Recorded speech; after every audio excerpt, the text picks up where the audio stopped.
Mais qu'est-ce qu'il fait? Il savait que le tournage avait lieu à cette heure-là, en plus on est mardi. Désolé, wesh, je suis en retard. Salut à tous, j'espère que vous allez bien. La semaine dernière, je me suis acheté des chaussettes. Alors ouais, on en a rien à foutre, me direz-vous. Mais ça m'a quand même fait pas mal réfléchir sur la manière dont les gens consomment et je me suis dit que ce serait cool de faire une vidéo sur 3 applications qui ont un peu révolutionné le monde de la mode. Du coup, c'est parti et on commence tout de suite par l'application Vinted. Pour ceux qui ne connaîtraient pas, Vinted c'est une application qui permet à ses utilisateurs de créer un profil sur lequel ils peuvent vendre les vêtements qu'ils n'utilisent plus ou qu'ils n'aiment tout simplement pas du tout. Bizarrement, le 26 décembre, jour juste après Noël, ça marche du tonnerre. La plateforme a été créée en 2008 par Justas Janoskas, donc désolé, j'ai pas l'accent lituanien, à Vilnius, donc en Lituanie. Et la plateforme a tout de suite connu un gros succès en Europe de l'Est, notamment en Pologne et en République tchèque, et elle est arrivée en France en 2013. Aujourd'hui, Vinted en France c'est un gros carton parce que c'est plus de 10 millions d'utilisateurs dans l'Hexagone et l'Institut de la mode affirme qu'en 2019, les échanges entre les utilisateurs Vinted en France ont dépassé plus de 800 millions d'euros. Et ce n'est que le début puisque la plateforme a levé en novembre dernier 128 millions d'euros, au passage elle devient une licorne, pour pouvoir développer son marché en Europe. Bref, elle connaît un véritable succès et en vrai c'est super drôle parce que des fois il y a des filles, elles te parlent de leur compte Vinted, on dirait qu'elles te parlent de leur entreprise. Ce genre de filles, c'est une plateforme d'export mondiale. D'ailleurs à ce stade là c'est plus une fille, c'est le port de Rotterdam le truc. Faites reculer le camion là, j'ai encore 2 remorques de t-shirts à vendre. Et d'ailleurs ce qui est aussi super drôle c'est qu'il y a pas mal de pages sur internet où vous pouvez retrouver toutes les perles vues sur Vinted, donc vous avez des annonces super douteuses, des messages de négociation totalement lunaires, mais le truc qui m'a fait le plus rire c'est que je suis tombé sur un témoignage d'une fille qui expliquait qu'elle avait reçu sa commande Vinted dans une boîte de céréales parce que la personne qui vendait avait juste la flemme d'acheter des cartons pour envoyer le colis. Et donc pour vous montrer un peu, la plateforme elle se présente comme ça, donc tu vois défiler un petit peu les habits. Voilà, tu peux acheter un truc, tiens hop, petit maillot du PSG qui met bien, tu regardes si l'état est bien ou pas, oula, il y a des taches. Si il va falloir penser à laver vos habits avant de les vendre sur Vinted. Voilà, hop, si vous partez au ski, petite doudoune, The North Face, c'est pas mal. Oula, on tient du lourd, le petit pull coccinelle bien sympa, hein. Si vous le voulez, ça vous fait plaisir, hop, mettez-le en commentaire, hein.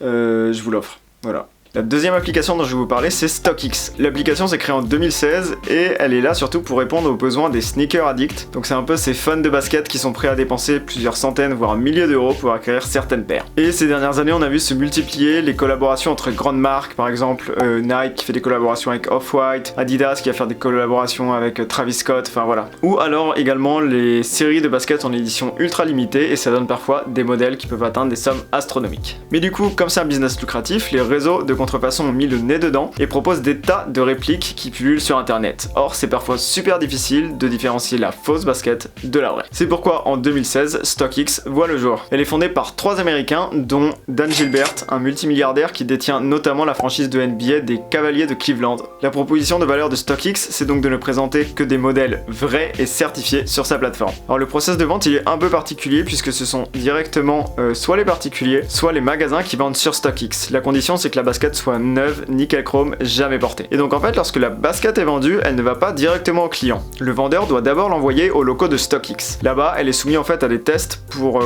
qu'on puisse voir ou non si la basket est authentique, enfin si c'est bien une vraie. Si elle passe les tests, on lui met un petit macaron StockX pour certifier et elle est directement envoyée au client. Et donc on va faire un petit tour sur l'application pour que vous compreniez mieux. Donc là, on a toute la plateforme avec toutes les baskets qui sont vendues. Le système en fait de vente est assez particulier puisqu'il pourrait se ressembler à celui en fait de marché financier. Donc les vendeurs affichent un prix. Par exemple là dans ce cas-là, elle est en vente à 638 $, là comme on le voit dans le... enfin 638 euros, n'importe quoi, comme on voit dans le petit rectangle vert. Et si jamais ça me va pas en fait, je peux par exemple modifier le prix. C'est-à-dire que voilà, je vais faire une offre et moi je vais dire que par exemple cette basket là, je la veux, je sais pas, on va dire allez à 400 €. Et donc je poste mon offre et dès lors qu'un autre vendeur vendrait cette même paire pour mon prix, enfin pour le prix qui me va, l'offre et la demande sont matchées et donc je suis averti et je peux automatiquement acheter cette paire.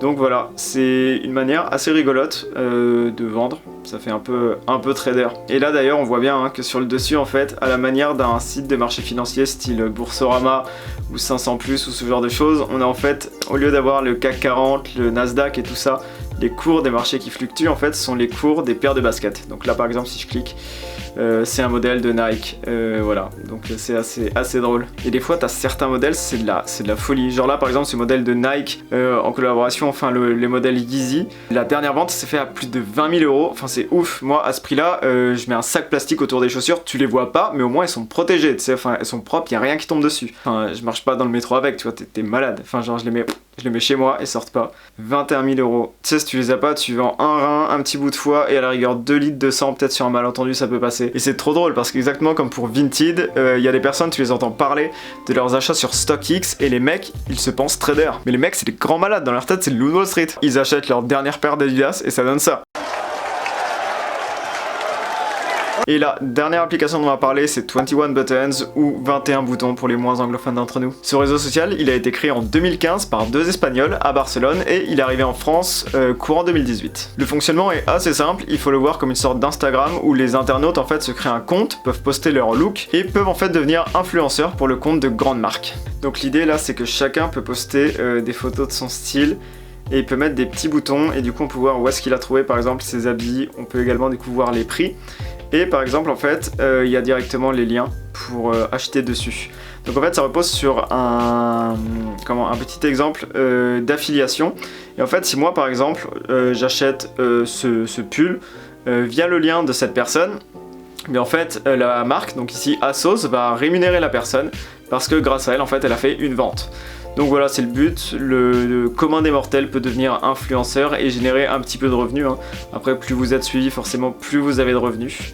Donc le principe est assez simple. Voilà, vous l'aurez compris que le nom 21 Buttons vient des petits boutons qu'on peut mettre sur les photos. Donc voilà, il y a des trucs assez sympas, ça c'est plutôt pas mal. Peut-être me les acheter, tu sais, pour aller avec le pull coccinelle de tout à l'heure. En vrai, à la fin de cette vidéo, on va s'être concocté un style, ça va être du futur. Oula, bah il y a des trucs plus inattendus. Mais bon, voilà, hein, je suppose que c'est l'autre surprise de ce genre de plateforme. Mais voilà, c'est plutôt pas mal.